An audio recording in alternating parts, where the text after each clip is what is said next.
The metallic taste of blood hung heavily in the air as Dr. Mark Ellison entered the containment bay.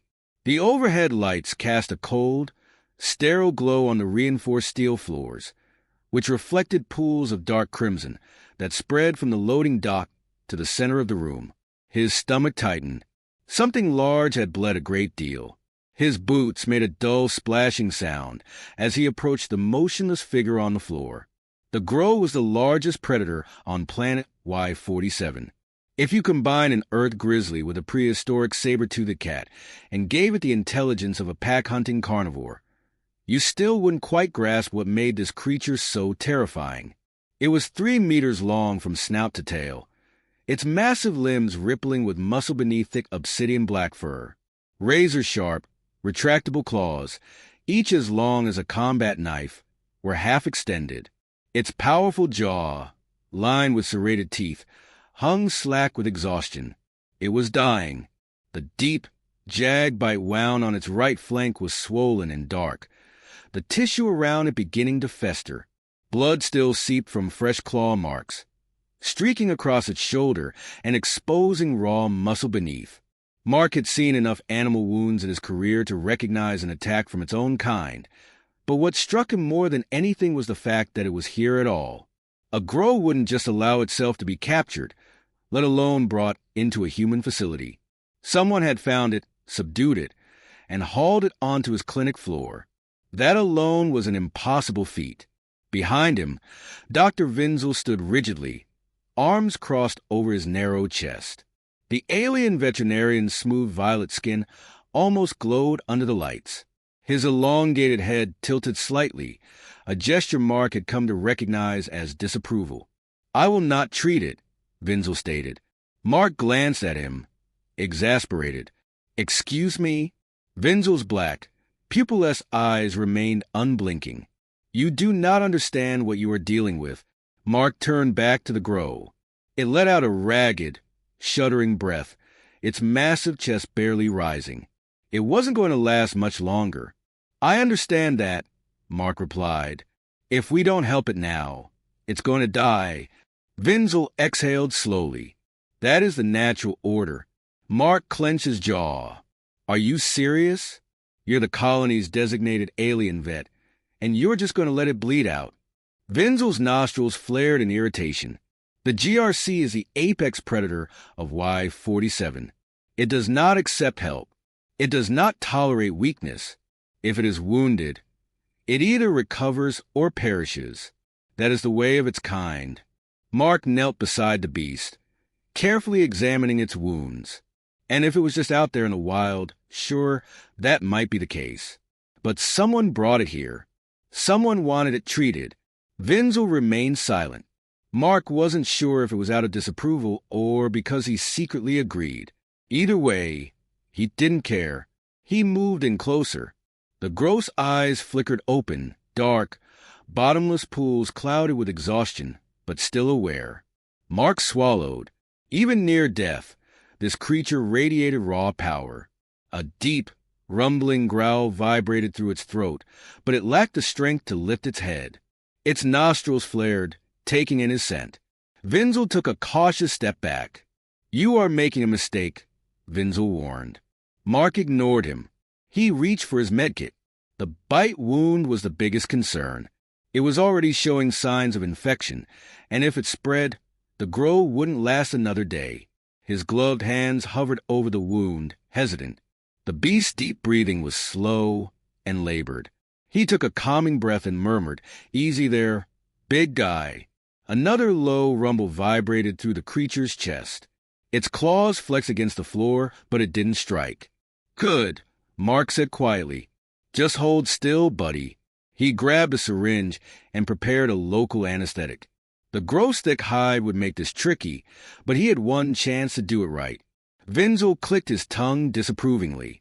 "If it rips your arm off, I will not intervene." Mark rolled his eyes. The needle slid in and the Grow flinched, letting out a sharp, warning growl that rattled its chest. Mark stayed perfectly still. The beast's nostrils flared again, its muscles tense, claws scraping against the floor. Then, slowly, it relaxed. Mark let out a quiet breath and finished injecting the anesthetic. That was when he knew the creature understood what he was doing. It knew he was helping. He worked quickly, draining the infected tissue first. As soon as the scalpel made the incision, a putrid stench filled the air, thick, black pus spilling from the wound. The Grow let out a guttural snarl, its entire body going rigid, but it didn't attack. Mark continued working fast, cleaning the wound, cutting away the dead tissue, and applying antiseptic strong enough to kill anything still festering inside. He stitched it up as quickly as his hands would allow, his mind racing, adrenaline pumping. The GRC's massive form trembled beneath his hands, its deep, ragged breathing hot against the air. Wenzel watched in silence, his usual arrogance replaced by something dangerously close to unease. Finally, the worst of the wound was closed. Mark leaned back on his heels, exhaling. Sweat dripped down his brow, his hands shaking. The GRC's eyes opened again, locking onto his. The weight of its gaze was heavy. A long silence stretched between them. To him like this. He'd always believed that animals, no matter how intelligent, were creatures bound by instinct. Either they submitted or they fought. This was something else. The Grow wasn't submitting, but it wasn't fighting either. It was watching him, studying him in a way that made Mark feel as if, for the first time in his career, he was being observed as much as he was observing. Mark didn't respond right away. He wasn't sure what to say. What could he say to that? He hadn't expected any of this. He'd just done his job, treated the creature in front of him like he would any other animal. But this wasn't just any other animal. And maybe, just maybe, he had done more than he realized. For the first time in his life, Mark felt a deep sense of uncertainty about the future. He had always been able to predict the outcomes of his actions when it came to animals, whether they lived or died, whether they healed or they didn't. But now, he had no idea what was coming. Wenzel, still cautious, moved closer to the Grow. "Do you think it will survive?" Mark shrugged, though the weight of his words felt heavy in his chest. "I don't know, but it's different now. It's still alive, and that's more than I could have hoped for." The Grow let out a soft growl, one not of aggression but of something else. A warning? Or perhaps acknowledgement. Mark couldn't be sure, but for the first time in his career, he felt something shift inside him, an unspoken bond forming between himself and this creature. He leaned back, letting out a long, exhausted breath. We'll see what happens next, and for the first time, he wasn't just treating an animal. He was witnessing something profound unfold, something that defied everything he thought he knew about life, death, and the boundaries between species. As the Grow shifted again, Mark couldn't shake the feeling that, in some way, they were no longer just predator and prey. They were something else entirely. And whatever that was, it had just begun. Wenzel's voice broke the silence, softer than usual. "You've done something extraordinary." Mark watched the Grow disappear into the trees, his heart still pounding from the surreal moment. He hadn't known exactly what to expect when he opened that door. He'd only known that if it was going to survive, it had to be free. But the Grow had made its choice. It hadn't attacked. It hadn't tried to escape in a panic frenzy. It had walked away with a sense of calm, an acknowledgement that wasn't just out of survival instinct, but something deeper. Wenzel's words hung in the air. "This is going to change everything." Mark didn't need to ask what he meant. The implications were already starting to settle in, like the quiet after a storm. The clinic felt hollow now, empty in a way that was almost suffocating. The heavy silence after the Grow's departure was a stark contrast to the tension that had filled the room just hours ago. Mark sat on the edge of the counter, his thoughts racing. He had seen the Grow's recognition. He had felt its gaze on him like a weight, and he had responded instinctively, even recklessly. But it had been the right move. Wenzel was still standing there, his posture rigid, his mind clearly spinning with all the questions that Mark couldn't answer.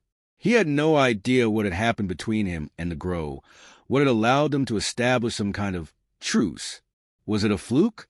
Was it something in the immune stimulant, something in the gross physiology that Mark hadn't understood?